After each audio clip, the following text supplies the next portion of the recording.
And you're not strange at all. I'd do it, not gonna do it, and then I'd go, not gonna do it, and wouldn't be prudent, and he's elbowing me and stuff, you know. And then he finally got Quail in a headlock, give him a noogie. Love this little man, you know. I go, let him go, and Quail started to cry. Let him go, you know. And it got real ugly, right? And no, but I feel reassured that our nation is in the hands of these gentlemen after this scenario has been laid out. No, he was incredibly charming. That's all I can say. Whether you like his politics or not, you immediately loved him. I left that place going, I love Dan Quayle, I love George Bush, and I'm never going to make fun of them again. Shh. Gotta be quiet. Gotta quiet down. The vice president just fell asleep. Yeah, look at him there. So peaceful. He's had such a big week holding his own press conference out there. Undermine my authority just a little bit. Tough impression. Not easy to do.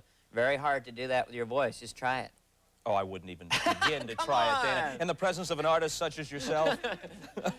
It's sort of weird. When I first started doing it, I was doing it kind of whiny. Hello, this is George Bush. How y'all doing? And it's hard to keep that thing, I don't know where it comes from, but that sort of low thing down there in that whole area, doing that thing that you do. He did say thing. He did say thing. That's not something I made up. When I was in the White House, he goes, I love that thing that you do down there. I go, what do you mean? You know that thing? You mean Saturday Night Live? That's what I said. I said, why don't you come to New York and see Saturday Night Live, Mr. President? He said, not gonna do it. Not gonna do it. And then they came in with some porridge or something. He put a bib on him, and he ate, and it was great. Just kidding. Oh, you're just kidding. Thank you for clearing that up. I'm saying, hey. Sorry, I was doing Jerry Seinfeld. Why do they call them metal detectors? Yes, I have a lead pipe in my pants. Hey! Just Jerry Seinfeld can make a joke about anything. That's the amazing thing. Here's a cup of coffee. Why do they call it a cup? It's actually a container of coffee. What's with the cup thing? Observations about the mundane, elevated to a very high level. Yes, he does them brilliantly. How about your Regis impression? Now, this is one that hasn't been seen by as many people who have seen you do Bush. Yeah, I've only seen it a couple of times. But they all know Regis, yeah. Regis, I discovered, well, I always thought he was funny, and I do watch the show because I get up right around 9 and you put him on. And I discovered he kind of has a vaudevillian, anyway, you ready for this? I'm out of control! I mean, that's his rhythm. That's the hook right there. Anyway, you ready for this? I'm out of control!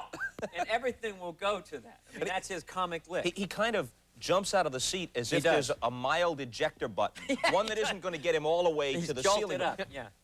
Gelman's over there. Can the boss tell a story? Can he? Hey! You know. So we think next time it might be funny to have him really report bad news. You know, anyway, 5 people are dead! You know? And have that be his. But I'd like to go on his show. I like him.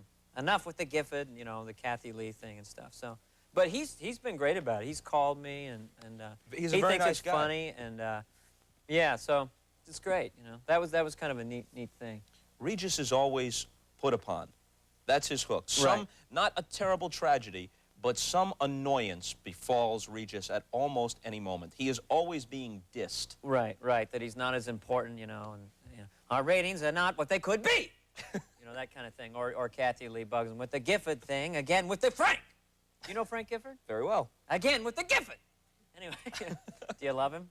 What's not to like? Most people do. Kathy Lee she loves him. Very much. I'm stating the obvious. Do you have any more questions? Yeah, we just take a break. We all love little Cody, too, right? Oh, yeah, Cody. That's right. Oh, we did a thing where we had Cody on there with all the sunscreen on, like an inch thick, and on the baby's face and stuff. Anyway, he looks like Al Jolson. Again with the Cody. Oh, I love him. She brings him everywhere. He's here today. Can we bring him out? Would you like to see? Oh, he's so sweet. There's my baby. Oh, there's my sweet baby. What are you doing with this kid? Well, it's sunscreen, Reach. You know, you can't be too careful. He looks like Al Jolson. Oh, Reach. Let him get on one knee and sing Mammy. Oh, Reach, come on. Anyway, he's a cute kid. It's the first day of sun, and we want to protect him, and we wish him the best. Bye, baby. You can do it at home, kids, anyone who's watching. You just have to say anyway and then scream. You could actually do that one, Bob, but I know you're kind of shy. Yeah, I don't like to do anything in the presence of the master. You know? I like what you're saying, but could you put it another way or say it, write it down and give it to me? I don't step up on stage with Zubin Mehta. I don't do it. I don't do it. I don't take batting practice with Hank Aaron. I just don't do it. Okay, so you're saying I'm in that... Not gonna do it. Wouldn't be prudent. Not gonna do it. Wouldn't be prudent. You're saying I'm kind of the Hank Aaron of comedy.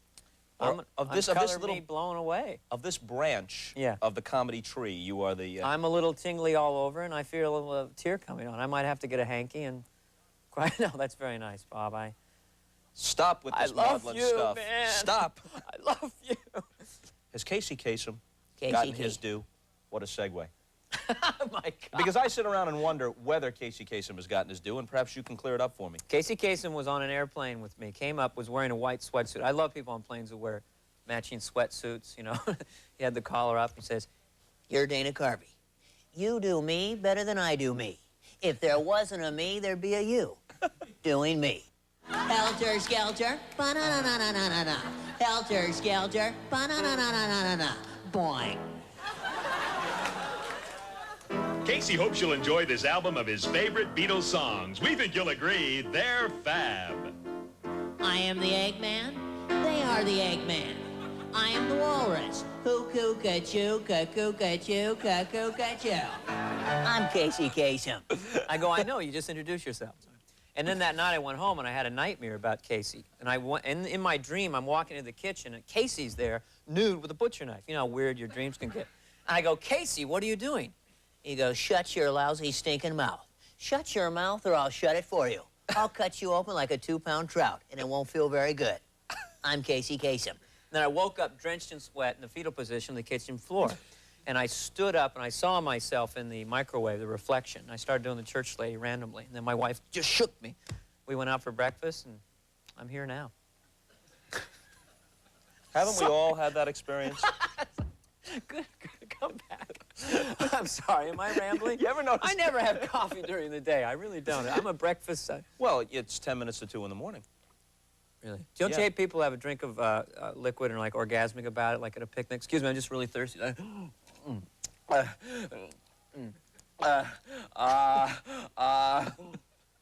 You're like, could you do that somewhere else? You're grossing out my family, man. Shut up, just thirsty, man.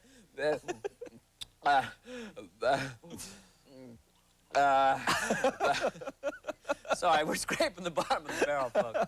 Katharine Hepburn trying to start her car. Damn thing won't start. It's silly, it's stupid, but it never fails. Can we go? We should go to a commercial so we can just laugh. I was gonna put some ice in it. I'm out of control. All right. Yes? Cue the commercial. Anyway, you ready for this? We're going to commercial. A lot of times you do impress, you just have to do the face. I cannot, you know, Scarface, the movie with... I can't do this accent unless I make this face. If you go like this, then you can do it. And that's the face he made. You do talk like that all the time. You push your mouth in the right place. But if you change your face, I mean, I can't, if I look like me, I can't do it. Well, I could do it a little bit. Okay, I lied. The premise is completely wrong. I can do it with any face. But no, it helps, though. To do this. Talk like this. How do you make yourself look like John McLaughlin? I don't mean Mahavishnu John McLaughlin, nor do I mean former Milwaukee Bucks guard John McLaughlin, who played with Oscar Robertson. I mean Issue John number McLaughlin. 1, more teeny tiny tabletop. With him, I actually, and I rarely do this, because I don't like to look like a puppet and have so much prosthetics on me that I look like a puppet on the show. I like to generally strip down makeup. With him, though, I did have these prosthetic kind of rubberized things on my face that worked great. That gave me that jolly look, you know. And that kind of did it, just that. Issue number 6, what did you have for breakfast today, Eleanor? Some cantaloupe, I think. Motown, USA. I had poached eggs and toast. Jamundo. Bacon and eggs. Patty Patty Buke Buke. I'm thinking waffles, maybe a Wrong! You all had Special K with banana. Did I hear a little bit of Hans and Franz in him? Issue number 1. Yeah, issue number 1. This comedian buster. Yeah, it is frightening when you're out there doing the church lady and suddenly you go into, like, George Bush. Well, isn't that special? Doing that thing, that whole area. You know, when you do a live show, you're like on a soundstage. Like right now, say I was going to do Jimmy Stewart, and the band is playing during the commercial really loud. Yeah. And I don't get a chance to go in a closet and kind of get the voice. So what I do is I'll do this. I'll put my ear up in the studio super loud and just start to try to do Jimmy Stewart and make sure that when I talk, I'll be doing him.